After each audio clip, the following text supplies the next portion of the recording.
Disebabkan acap kali lalu dekat FYP TikTok saya, jadi saya pun belilah buku ni daripada Bibliopress. So, buku apa? Jom kita tengok.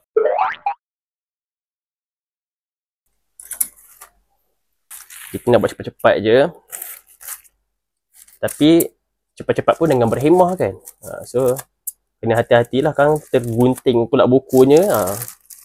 Menangis tak berlagu. Okey. Nampak tak? Agak buku apa? Asalnya ingatkan macam kena scam tau. Sebab macam kenapa palsu saja. Tapi rupanya buku ni nipis je. So, alhamdulillah lah. Oh, ni dia. Duhai Anak oleh Imam Al-Ghazali. Ayat ini buku ni saya nampak video ZRA kot. Review pasal buku ni. Yang kadang-kadang tu dia cerita dalam live dia dan sebagainya. Saya pun macam asyik lalu je FYP kan. So, saya pun belilah buku ni. Lagipun, cara dia review pun agak menarik jugalah. Sebab dia asyik push kita untuk nak tahu lebih lanjut. So, buku ni saya pun belilah dengan harga RM18. RM18 lah. Tapi masa dalam TikTok tu dapatlah murah sikit, dalam 16 macam tu lah, 16 something. So, buku ni tentang apa? Saya pun tak pastilah Kandungan pun satu je tulis. Duhai Anak, itu je. Saya akan teruskan lagi satu parcel, iaitu daripada PTS Book Cafe. Book Cafe Oh, menarik Dia punya parcel pun nampak eksklusif. Okay. Tapi eksklusif tu macam mana pun kita akan koyak juga kan. Tapi okey lah, ada effort. Okay, digunting. Baik. Bawa keluar. Oh, tengok ni. Packaging dia. Nah, setebal mungkin. Jom kita tengok.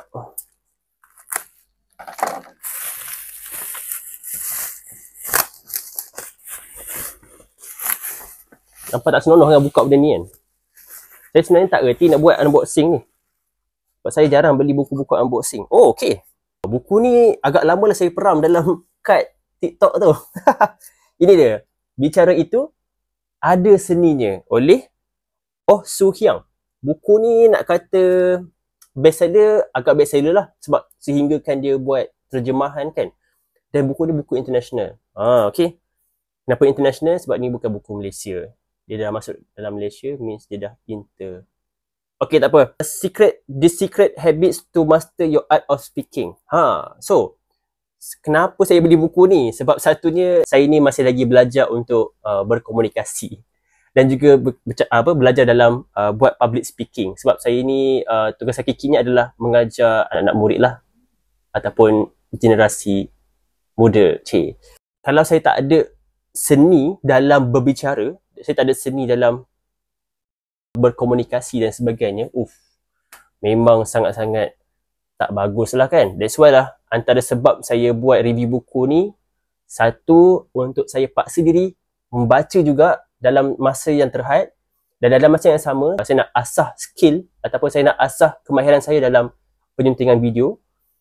Dan juga yang terakhir sekali adalah untuk mengasah kemahiran saya dalam bercakap. Sehingga kini, kalau lisensi buku saja lebih kurang 50 lebih lah. So, alhamdulillah, daripada 2021 saya buat, memang nampak perubahan di antara saya yang dulu, yang mungkin kalau korang kenal saya dulu, saya memang jenis yang bukan bercakap punya orang. Tapi sekarang, alhamdulillah, selepas saya buat review buku, saya paksa diri membaca dan juga menyampaikan. Alhamdulillah, saya sekarang mampu untuk berkomunikasi dengan pertuturan yang lancar dan juga mempunyai sedikitlah improvement dari sudut penyampaian tu. Okey? Tapi nak lebih efektif, nak jadikan perbicaraan kita, penyampaian saya tu akan lebih efektif sampai kepada pendengar secara optimum, maka nak tak nak saya kena faham seni dia bagaimana. Mungkin cara orang tu mendengar ke, cara kita nak menarik perhatian orang tu ke. So, buku ni menarik perhatian saya sebab satunya buku dia, tajuk dia menarik. Dia punya cover dia lawa.